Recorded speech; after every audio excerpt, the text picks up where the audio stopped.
Assalamu alaikum, chers frères et sœurs.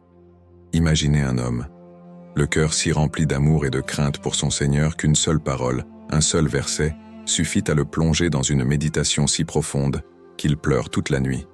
C'est ce qu'a vécu notre bien-aimé prophète Muhammad, paix et bénédiction sur lui, l'homme le plus parfait, mais aussi le plus humble, lorsqu'il entendit un verset du Coran qui remua son âme au point de mouiller le sol de ses larmes. Cette scène, empreinte de piété et de sincérité, reflète l'humanité profonde du prophète et sa proximité exceptionnelle avec Allah. Ce moment particulier s'est déroulé dans une nuit paisible, loin des regards, où le silence devenait un écrin pour accueillir la grandeur des paroles divines. Ces instants d'intimité entre le prophète et son Créateur témoignent de la connexion unique qu'il entretenait avec la parole révélée. Alors qu'il méditait sur les versets, un en particulier sembla peser lourdement sur son cœur, non pas par sa dureté, mais par la vérité qu'il contenait et la responsabilité qu'il impliquait. Le prophète, pourtant choisi et aimé d'Allah, ne se considérait jamais au-dessus des autres. Il pleurait par crainte révérentielle, conscient de l'immense tâche qui lui était confiée, transmettre la guidance divine à l'humanité. Comme le décrit Allah, en effet, il y a eu pour vous, dans le messager d'Allah, un excellent modèle. Sourate Al-Ahzab, 13-3-21. Ces larmes ne reflétaient pas une faiblesse, mais plutôt une sensibilité spirituelle, une profondeur d'âme qui nous invite à réfléchir sur notre propre lien avec le Coran. Avant de commencer cette vidéo, n'oubliez pas de liker cette vidéo, car cela nous donne beaucoup de force pour continuer à partager du contenu bénéfique. Et je vous invite à vous abonner à notre chaîne et d'activer la cloche de notification pour rester informé de nos prochaines publications sur la foi islamique. Merci et bonne vidéo. Le Coran est bien plus qu'un livre, c'est une lumière divine qui éclaire les cœurs et guide les âmes perdues vers leur Créateur. Chaque verset est une goutte de sagesse céleste. Chaque mot est une boussole pour ceux qui cherchent le chemin de la droiture. Il pénètre les âmes, transforme les cœurs endurcis et offre une sérénité incomparable à ceux qui s'y attachent sincèrement. Comme le dit Allah dans un verset puissant, « Si nous avions fait descendre ce Coran sur une montagne, tu l'aurais vu s'humilier et se fendre par crainte d'Allah. Et ces paraboles, nous les citons aux gens afin qu'ils réfléchissent. » Sourate Al-Hashr 59-21. Cette image frappante nous montre la majesté du Coran. Si des montagnes, si solides et immuables, pourraient se fendre sous le poids de ces paroles, que dire alors du cœur de l'homme, fragile et vulnérable? Pour les croyants, le Coran est comme une lampe dans l'obscurité. Allah dit, « Un livre béni que nous avons fait descendre vers toi, afin qu'il médite sur ces versets et que les gens doués d'intelligence réfléchissent. » Sourate Sad, 13 shi 8 minutes shi 12 shi 9 secondes. Ce livre invite à la réflexion, à l'introspection, et surtout à la transformation spirituelle. Il ne s'agit pas seulement de lire ou de réciter ces versets, mais de les vivre, de les intégrer dans nos vies comme un guide pratique. Le prophète, paix et bénédiction sur lui, a lui-même démontré comment le Coran agit sur le cœur humain. À chaque révélation, il ressentait la profondeur de ses enseignements, au point de pleurer, de méditer longuement ou de prier avec une intensité particulière. Cette connexion profonde avec le Coran est une leçon pour nous tous.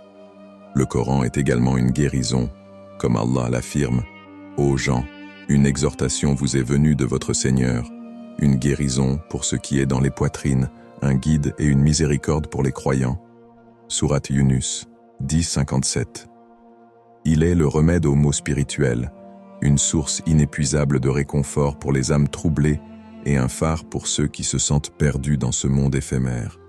Le prophète, touché par la puissance de ces paroles, nous rappelle que chaque verset du Coran, même les plus courts, contient un océan de sagesse qui ne demande qu'à être exploré.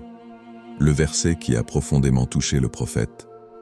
Parmi les innombrables versets du Coran, certains portent une intensité émotionnelle et une profondeur qui résonnent particulièrement dans le cœur des croyants. Un de ces versets est celui qui a bouleversé le prophète Muhammad, le laissant dans une contemplation silencieuse et une profonde humilité. Ce verset appelle à la réflexion sur la responsabilité, la grandeur divine et la nature éphémère de ce monde. Le verset en question, un exemple frappant est le verset suivant. Alors, celui qui aura fait un atome de bien le verra, et celui qui aura fait un atome de mal le verra. Sourate Az-Zalzala 99, 7-8. Ce verset, d'une simplicité apparente, est en réalité un résumé poignant du système divin de justice. Signification spirituelle. Ce verset rappelle que rien n'échappe à Allah, le Tout-Puissant. Même les actions les plus infimes, qu'elles soient bonnes ou mauvaises, seront exposées au jour du jugement. Cette vérité a un effet puissant sur le croyant. Elle incite à une vigilance constante dans ses paroles, ses actes et ses intentions. Pour le prophète, ce verset était un rappel direct de la responsabilité humaine devant Allah. Malgré sa perfection prophétique, il vivait ce message avec une intensité qui le poussait à demander pardon à son Seigneur plus de 70 fois par jour, bien qu'il fût exempt de tout péché. Appel à la réflexion. Ce passage invite chaque individu à revoir ses priorités et à peser la valeur de ses actions.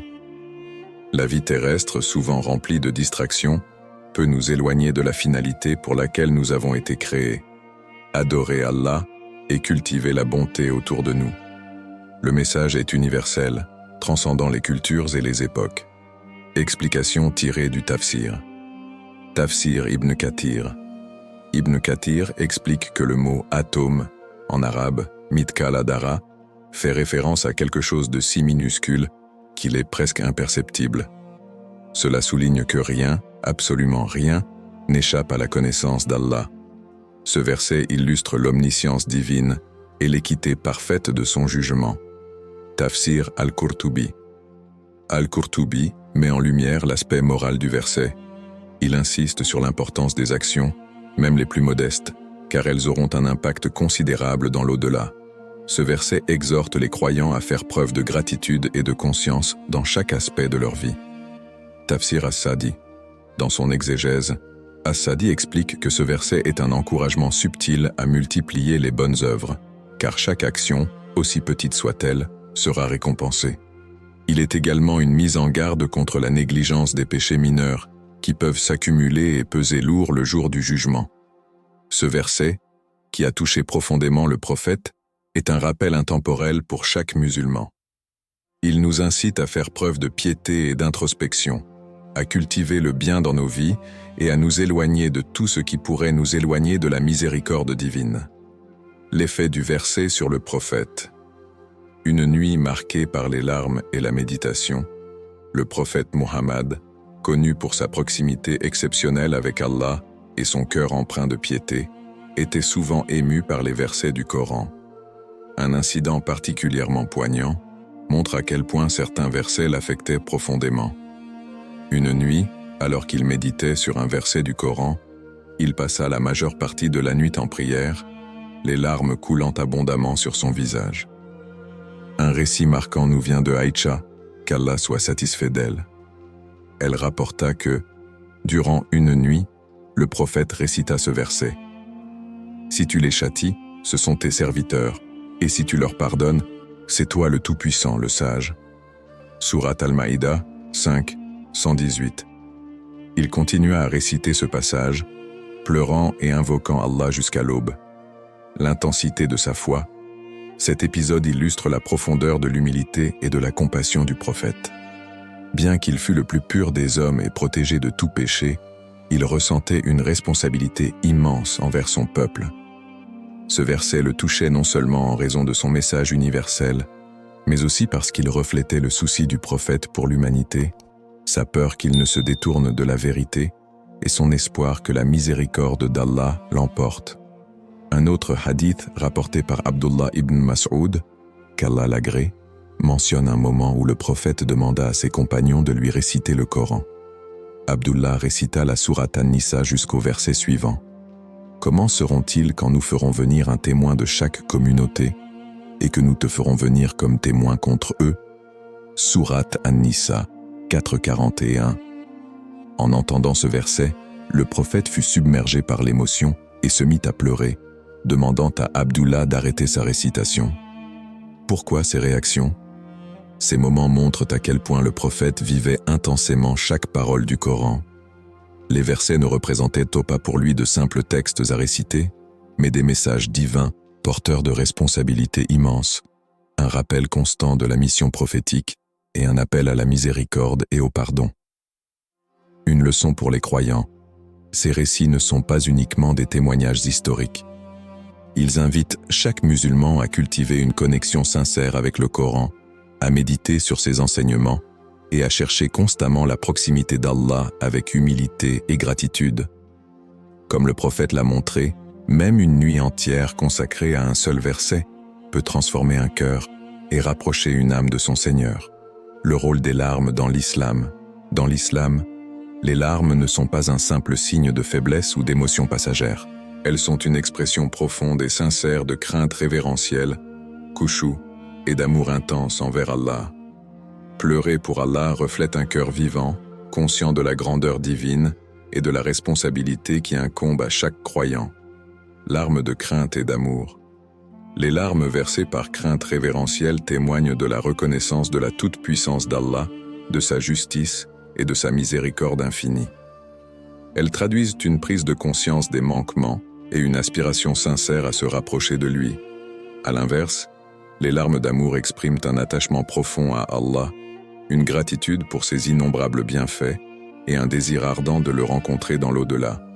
Le prophète a mis en lumière la valeur immense de ces larmes en affirmant « Deux yeux ne seront pas touchés par le feu, un œil qui a pleuré par crainte d'Allah et un œil qui a veillé en gardant les musulmans. » Hadith rapporté par At-Tirmidhi.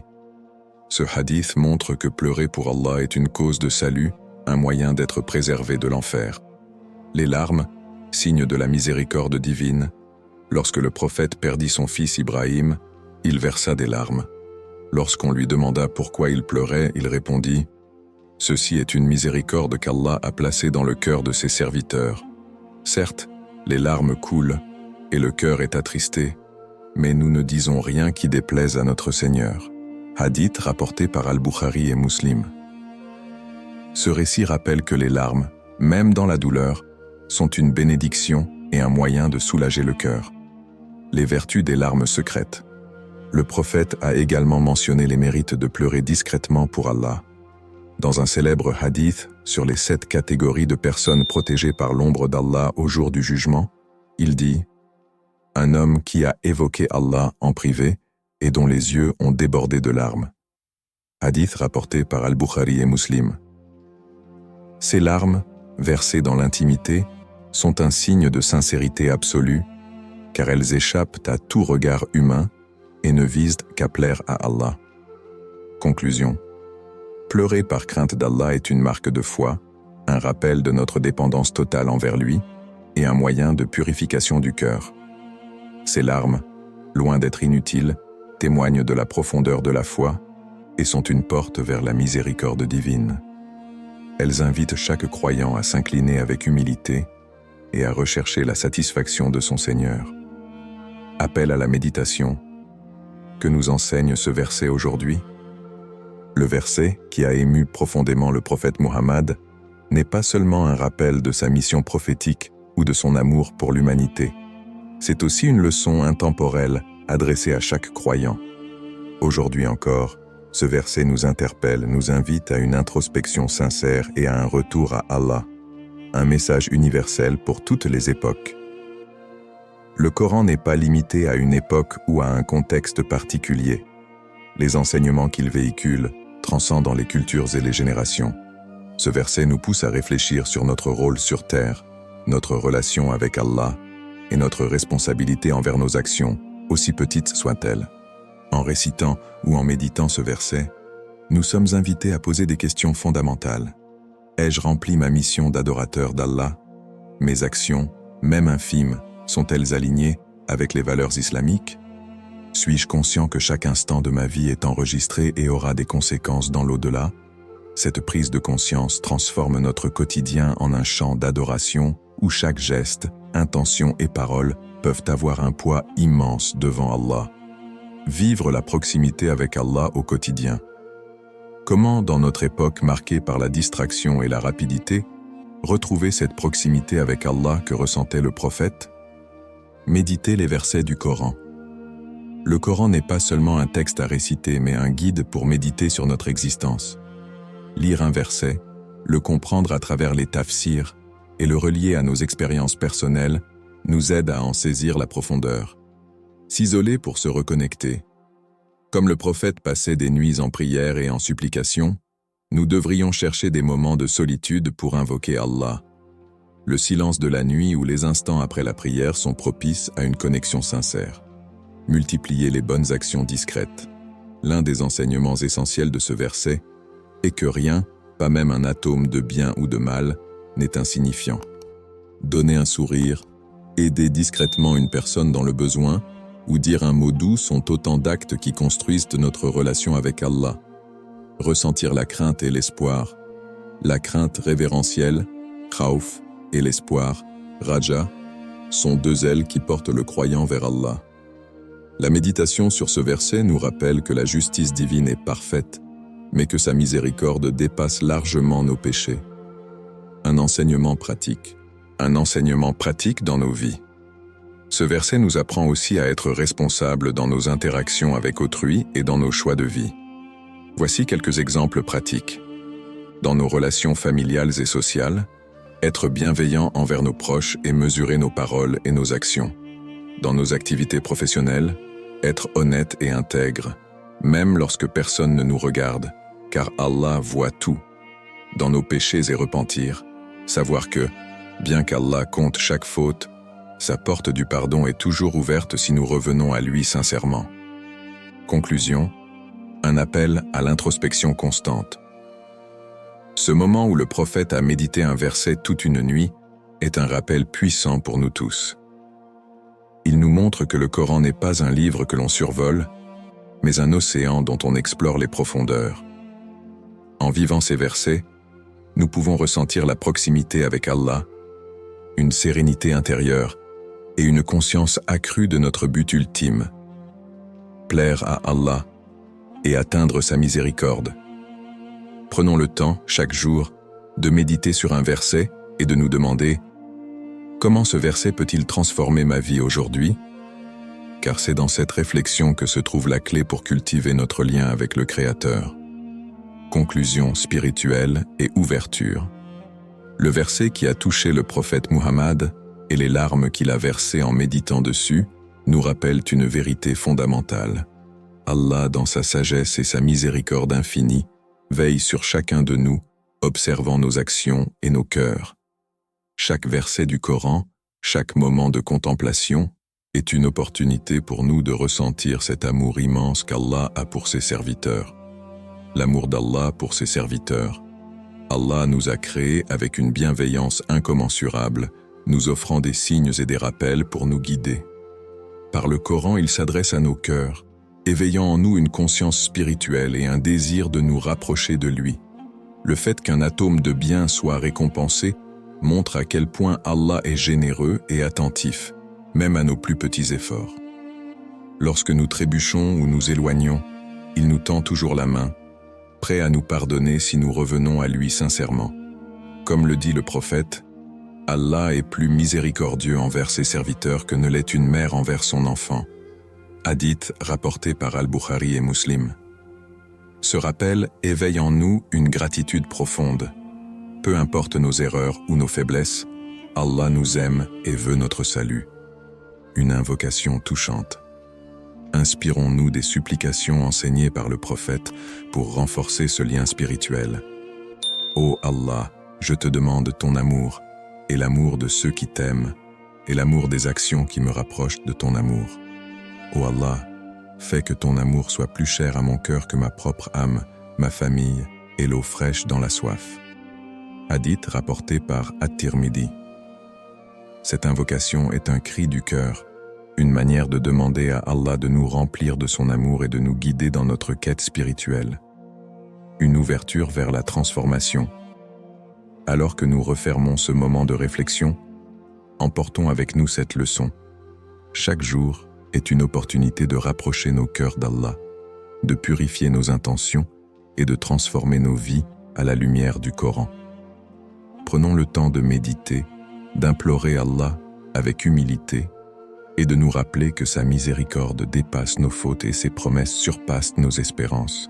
En vivant avec cette conscience, nous renforçons notre foi et trouvons un apaisement durable dans ce monde et dans l'au-delà. Qu'Allah nous accorde des cœurs doux, des larmes sincères et une proximité avec lui qui illumine nos vies. Amin.